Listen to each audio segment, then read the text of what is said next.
नमस्कार दोस्तों, फाइनली आप सभी के सामने बजट 2022 पेश हो चुका है। तो बजट को ध्यान में रख करके हम कहां पे इन्वेस्टमेंट कर सकते हैं, क्योंकि कई लोग अपने इन्वेस्टमेंट पोर्टफोलियो को हर साल रीबैलेंस करते हैं, जैसे कि मैं भी करता हूं। और खास करके बजट के बाद ये करना जरूरी हो जाता है, क्योंकि हमें गवर्नमेंट के प्लान्स पता चल जाते हैं कि गवर्नमेंट किन सेक्टर्स पे किस तरह से पैसे खर्च करने वाली है और कहां पर फोकस करने वाली है।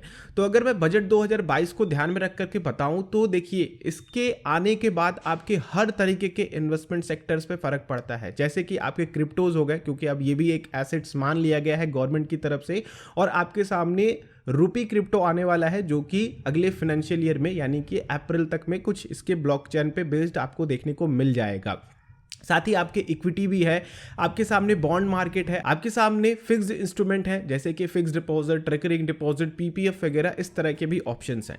तो देखिए दोस्तों, यहाँ पे अगर आप लोग आते हैं तो कुछ चीज़ें ध्यान रखिए बजट के बाद, जिससे कि आप लोगों को सही तरीके से आगे बढ़ने में मदद मिल पाए और अपने इन्वेस्टमेंट को सही तरीके से रीबैलेंस भी कर पाए। तो दोस्तों, सबसे पहले मैं आप लोगों से बात करना चाहूँगा इक्विटी सेक्टर की, क्योंकि ये एसेट क्लास दोस्तों बहुत ही ज़्यादा इंपॉर्टेंट है और इस समय इसमें काफ़ी जोरों शोरों से लोग आ रहे हैं। तो मैं चाहता हूं कि आप लोग काफी ध्यान से यहां पे इन्वेस्टमेंट करें। तो गवर्नमेंट के प्लान के अकॉर्डिंग हम देखें तो जिस तरह से, अगर आपने निर्मला सीतारमण जी को देखा होगा, उन्होंने जब बजट पेश किया तो हमारी फाइनेंस मिनिस्टर ने पहली बार डिजिटल बजट पेश किया। जैसे डिजिटल बजट लोग बोल रहे हैं, कापी पन्नों वाला नहीं अब रखा गया, डिजिटली उन्होंने पूरे बजट को पढ़ा। तो इससे आपको पता चलना चाहिए कि डिजिटली कुछ अनाउंसमेंट हो सकती है, क्योंकि गवर्नमेंट आपके सामने बहुत पुरानी परंपरा को तोड़ करके डिजिटल आपके सामने लेकर के आ रही है।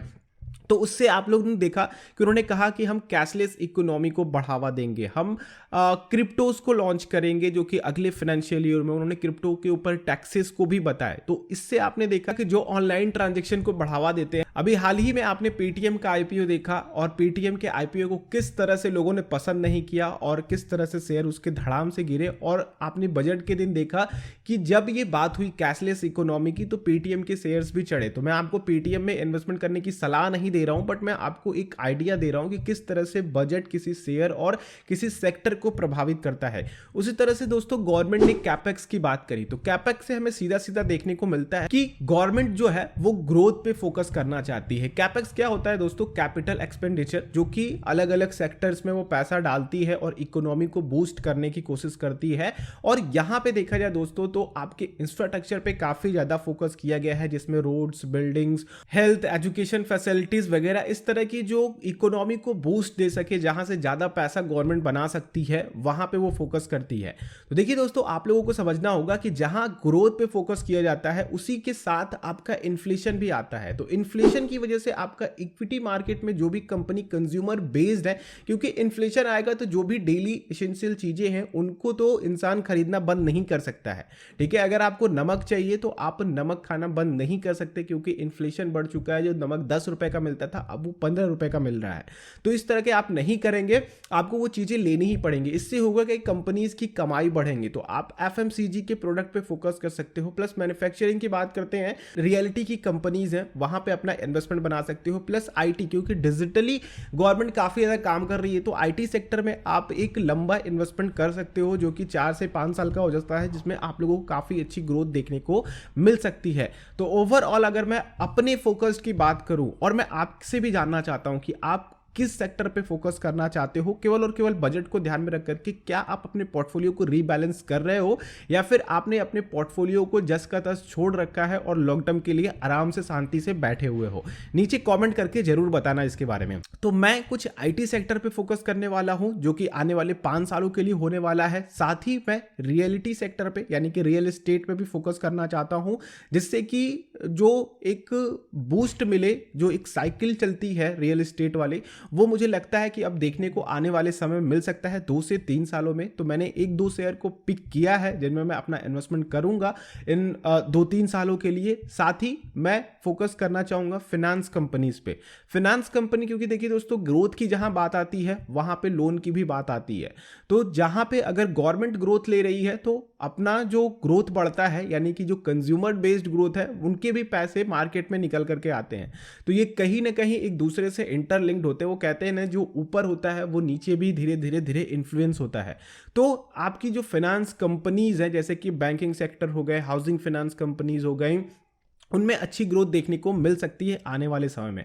तो ये कुछ 3 सेक्टर हैं जिनमें मैं फोकस कर रहा हूं। बाकी अगर आप लोग ईवी को ध्यान में रखते हो तो ईवी सेक्टर में जो भी आपको शेयर समझ में आते हैं जो कि ईवी में काम कर सकते हैं, उनमें आप इन्वेस्टमेंट कर सकते हो। अभी आप लॉस वॉस के चक्कर में ना पड़ो। कुछ कंपनी ने अपनी बैलेंस शीट को दिए हैं जिनमें उनमें काफ़ी ज़्यादा लॉस हुआ है ड्यू टू सम शॉर्टेज, जो कि रिकवर हो सकती है इन फ्यूचर। तो उसकी वजह से आप अपना इन्वेस्टमेंट उनमें करना ना बंद करो। अगर आपको लगता है कि उनमें पोटेंशियल है आगे बढ़ने की और आपको अच्छे रिटर्न दिलाने की और ईवी सेक्टर में वो अच्छा कर सकते हैं। आई होप जो लोग इक्विटी से जुड़े हुए हैं वो डायरेक्टली इस चीज को समझ सकते हैं कि मैं किस कंपनी के बारे में बात कर रहा हूं। आप लोग नीचे कमेंट बॉक्स में लिख करके जरूर बताइए कि मैं किस कंपनी की बात कर रहा हूं।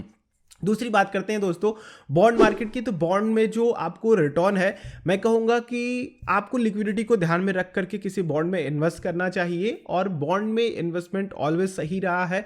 और अगर आप बॉन्ड देखना चाहते हो तो 10 ईयर बॉन्ड यील्ड थोड़ा सा स्पाइक हुआ था, फिर उसके बाद घटा, तो उसको ध्यान में अगर रख करके फिक्स सिक्योरिटीज़ को देखा जाए तो आने वाले समय में मे बी आपको बैंक्स के इंटरेस्ट रेट्स में बढ़ोतरी देखने को मिल सकती है, क्योंकि इन्फ्लेशन बढ़ेगा तो ऑब्वियसली आपके इंटरेस्ट रेट्स भी देखने को मिलेंगे, थोड़े से इंप्रूव हो सकते हैं।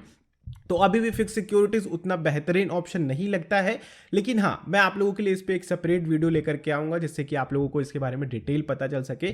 बाकी अगर मैं ओवरऑल इस वीडियो का समअप की बात करूं कि बजट के बाद कहां पे क्या करना चाहिए, देखिए ओवरऑल आपको अपने पोर्टफोलियो पे फोकस करना चाहिए। आपको अपने रिस्क को ध्यान में रख करके ही इक्विटी या फिर बॉन्ड्स या फिर डेट या फिर मनी मार्केट या फिर आपका क्रिप्टोज, जो कि आप अब तो एक एसेट क्लास भी मान रही है गवर्नमेंट, तो उसमें इन्वेस्ट करना चाहिए। बाकी फिक्स सिक्योरिटीज की बात करें तो लिक्विडिटी इज मोस्ट इंपॉर्टेंट अगर आप फिक्स सिक्योरिटीज की बात करते हैं। बाकी पीपीएफ जैसे इन्वेस्टमेंट्स की बात करें तो उनमें आप लॉन्ग टर्म के लिए ही बने रहिए। अभी भी पीपीएफ एक बढ़िया ऑप्शन है अगर आप लंबे समय के लिए देख रहे हो, अपनी रिटायरमेंट प्लानिंग भी देख रहे हो, तो पीपीएफ इंडिया में बेस्ट है। अगर आप प्राइवेट सेक्टर्स वालों के लिए बात कर रहे हो या फिर मेरे जैसे जो कि सेल्फ एम्प्लॉयड हैं उनके लिए बात कर रहे हो, तो PPF is good option still, और मैं स्टिल इसमें इन्वेस्टमेंट करूंगा। और आप लोगों को भी कहूंगा कि आपके पास एक प्रोविडेंट फंड अकाउंट जरूर होना चाहिए। आप लोगों को क्या लगता है इस बजट के बाद कहां पे इन्वेस्टमेंट आप लोगों के सामने खुला हुआ है, कौन सा सेक्टर आप लोग पकड़ करके चलोगे, नीचे कमेंट करना हो। बाकी ये वीडियो कैसी लगी लाइक कीजिएगा। आप लोग इंस्टाग्राम पे हैं, फेसबुक पे हैं, तो आप लोग मुझे वहां पे फॉलो कर सकते हैं। इस वीडियो को शेयर करके दूसरों तक पहुंचाइए। चैनल पर अगर आप लोग नए हैं सब्सक्राइब कर लीजिए और बेल आइकॉन को क्लिक करेंगे तो आने वाली वीडियोज की नोटिफिकेशन आप लोगों तक आ सकेंगी। हम लोग नेक्स्ट वीडियो मिलते हैं। आप लोगों का दिन शुभ हो। जय हिंद।